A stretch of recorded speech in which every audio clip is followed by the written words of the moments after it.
మరో బ్రేకింగ్ చూస్తాం. అసెంబ్లీ ఎన్నికల నేపథ్యంలో ఏపీలో అధికార వైసీపీ చేపట్టిన సిద్ధం సభలు నేటితో ముగియనున్నాయి. బాపట్ల జిల్లా మేదరమెట్లలో వైసీపీ చివరి సిద్ధం సభను నిర్వహిస్తుంది. ఈ సభకు గుంటూరు, బాపట్ల, పల్నాడు, ప్రకాశం, నెల్లూరు, తిరుపతి జిల్లాలోని నియోజకవర్గాల నుంచి భారీగా జన సమీకరణ చేస్తున్నారు. ఈ చివరి సిద్ధం సభలో కీలక ప్రకటన ఉంటుందని తెలుస్తుంది. ముఖ్యంగా మేనిఫెస్టోకు సంబంధించి ఆ పార్టీ నేత జగన్ ప్రకటన చేస్తారని ఆ పార్టీ వర్గాలు చెబుతున్నారు. ఇదే రోజు సిద్ధం సభ వేదికపై జగన్ మరో కొత్త కార్యక్రమాన్ని ప్రారంభించనున్నారు. నా కళ ప్రచార కార్యక్రమానికి జగన్ శ్రీకారం చుట్టనున్నారు.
బ్రేకింగ్ న్యూస్ చూస్తున్నాం. అసెంబ్లీ ఎన్నికల నేపథ్యంలో ఏపీలో అధికార వైసీపీ చేపట్టిన సిద్ధం సభలు నేటితో ముగియనున్నాయి.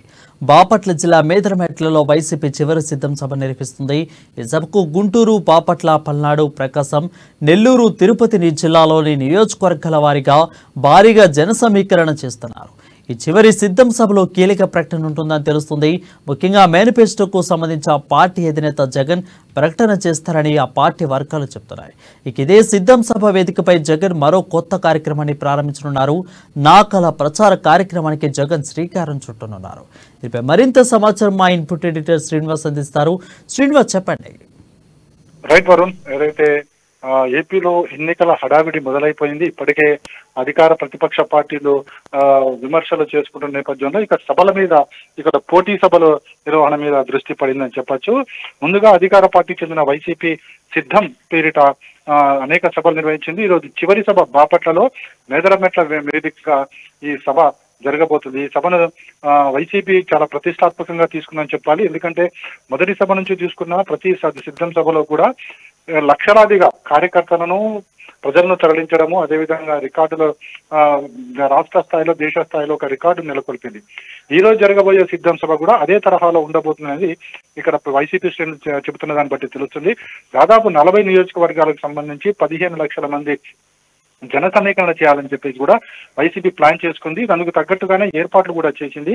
ముఖ్యంగా చూసుకుంటే కనుక ఏదైతే మంగళగిరి కావచ్చు, బాపట్ల కావచ్చు, తిరుపతి కావచ్చు, ఇలా జిల్లాల నుంచి 40 నియోజకవర్గాల నుంచి కూడా 15 లక్షల తరలింపు మీదనే ప్రధానంగా నాయకులు ఫోకస్ చేశారు. అందులో రైతులు, మహిళలు, కార్మికులు, అదేవిధంగా విద్యార్థులు, మొత్తంగా ఏదైతే ప్రభుత్వానికి సంబంధించి వైఎస్ఆర్ కాంగ్రెస్ పార్టీ అధికారంలోకి వచ్చిన తర్వాత ఎవరైతే ఈ ప్రభుత్వ పథకాలు కావచ్చు, సంక్షేమ పథకాలు కావచ్చు, ఎవరైతే లబ్ధి పొందారో వాళ్ళందరినీ కూడా స్వచ్ఛందంగా రమ్మని చెప్పేసి వైసీపీ పిలుపునిచ్చింది. ఈ నేపథ్యంలోనే జన సమీకరణ మీద దృష్టి సారించారు. 15 లక్షలకు మందికి పైగా సభకు హాజరు కావాలని చెప్పేసి కూడా వైసీపీకి సంబంధించిన జిల్లా నేతలకు అందరికీ కూడా ఒక టార్గెట్ పెట్టడం జరిగింది. అందుకు అనుగుణంగా ఏర్పాట్లు కూడా చేశారు.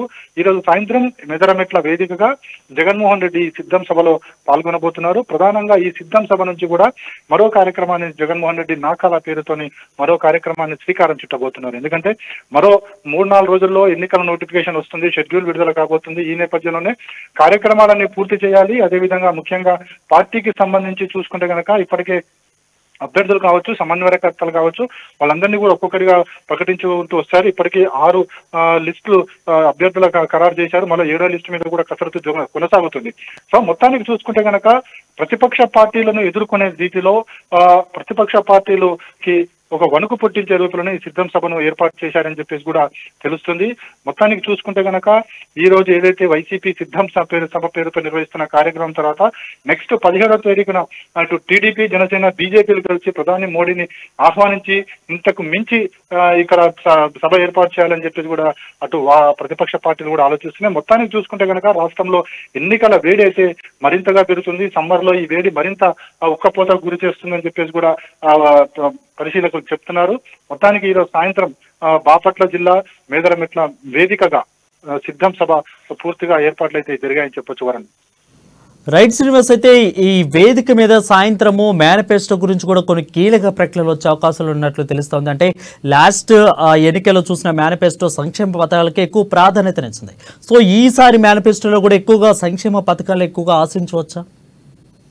ఖచ్చితంగా, ఎందుకంటే వైసీపీ నాయకులు మాట్లాడిన దాన్ని బట్టి ఈరోజు సిద్ధం సభలో మేనిఫెస్టోకి సంబంధించి ఒక ప్రకటన ఉండబోతుందని చెప్పేసి చెప్పడం జరిగింది. సో ఉండవచ్చు అనేది కూడా పార్టీ శ్రేణులు చెప్తున్నారు. అది చూడాలి. అయితే గత మేనిఫెస్టోకి సంబంధించి చూసుకుంటే కనుక వైసీపీ పార్టీ చెబుతున్నది ఏంటంటే మొత్తం ఏదైతే తమ మేనిఫెస్టోలో చెప్పిందంతా కూడా దాదాపుగా 90% పూర్తి చేయడం జరిగింది. ప్రతి సంక్షేమ పథకాన్ని ప్రజల్లోకి తీసుకెళ్లడం జరిగింది. ఏపీలో సంబంధించి ప్రతి కుటుంబం కూడా వైసీపీ ఇచ్చిన సంక్షేమ పథకాలకు లబ్ధి పొందిందని చెప్పేసి పదే పదే వైసీపీ శ్రేణులు చెప్తున్నారు. ఇప్పుడు రాబోయే సంక్షేమ పథకాలు కావచ్చు, లేకుంటే అభివృద్ధి కార్యక్రమాలు కావచ్చు, ఇంతకంటే ఎక్కువగా ఉండబోతున్నాయి, మరింత ప్రజలకు చేరువుగా ఉండబోతున్నాయి. ఈ సంక్షేమ పథకాల వల్ల పార్టీ అటు ఒకవైపు రాష్ట్రం, మరోవైపు ప్రజలు కూడా అభివృద్ధి సాధిస్తారని చెప్పేసి వైసీపీ శ్రేణులు చెప్తున్నారు. చూడాలి మరి ఈరోజు సాయంత్రం వేదికగా జగన్మోహన్ రెడ్డి మేనిఫెస్టో ప్రకటిస్తారా, ప్రకటిస్తే ఏ విధంగా ఉండబోతున్నాయి, ప్రతిపక్షాలు దీన్ని ఏ విధంగా ఎదుర్కొంటారని చూడాలి. Thank you, Srinivas, for the updates.